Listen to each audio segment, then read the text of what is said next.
पहले C-295 मध्यम सामरिक परिवहन विमान को सोमवार को भारतीय वायुसेना में शामिल किया गया, जिससे सेना की रसद और दूसरी क्षमताओं में इजाफा होगा।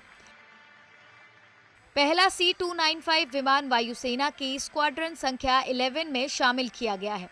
ये भारतीय वायुसेना के सबसे पुराने स्क्वाड्रन में से एक है और वर्तमान में वडोदरा वायुसेना स्टेशन में इसका बेस है।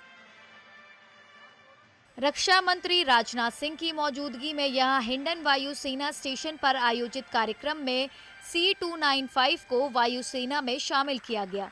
इसके बाद रक्षा मंत्री सर्वधर्म पूजा में शामिल हुए, जो C-295 को वायुसेना में शामिल किए जाने के मौके पर आयोजित की गई। All the requirements that come up for a tactical transport capability, in all its role, this aircraft is very capable.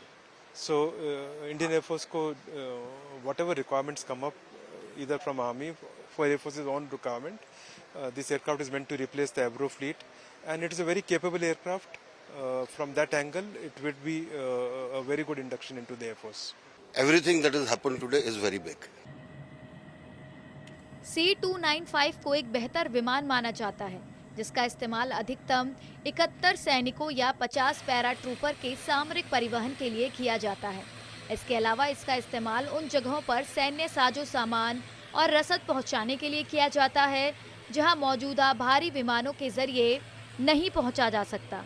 C-295 विमान पैराशूट की मदद से सैनिकों को उतारने और सामान गिराने के लिए काफी उपयोगी है। इसका उपयोग किसी हादसे के पीड़ितों और बीमार लोगों को निकालने के लिए भी किया जा सकता है। ये विमान विशेष अभियानों के साथ साथ आपदा के हालात और समुद्र तटीय क्षेत्रों में गश्ती कार्य को करने में भी सक्षम है। ट्रांसपोर्ट एयरक्राफ्ट की मैन्युफैक्चरिंग में ये पहला एक कदम होगा जो इंडिया में बनेगा। सो उस हिसाब से इंडियन इंडस्ट्री में जो transport aircraft manufacturing ecosystem setup होगा, ये टाटा के साथ प्रोजेक्ट है, वो एक गेम चेंजर होगा for transport aircraft manufacturing. We are very happy, and at the same time we are very engaged with this program because we think that it's a great opportunity to become an important partner for India in this particular area, which is defense industry. So it's a great day. It's a great day for Tata, for Airbus Spain, for Spain and also for India. भारतीय वायुसेना 6 दशक से भी पहले सेवा में आए पुराने एवरो 748 विमानों के अपने बेड़े को बदलने के लिए C-295 विमान खरीद रही है।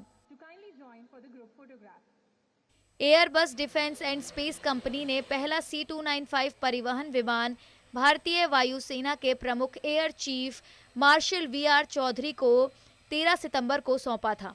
भारतीय वायुसेना के आधुनिकीकरण के मकसद से सरकार ने Airbus defence and space company के साथ 2 साल पहले 21,935 करोड़ रुपए में 56 C-295 परिवहन विमानों को खरीदने का करार किया था।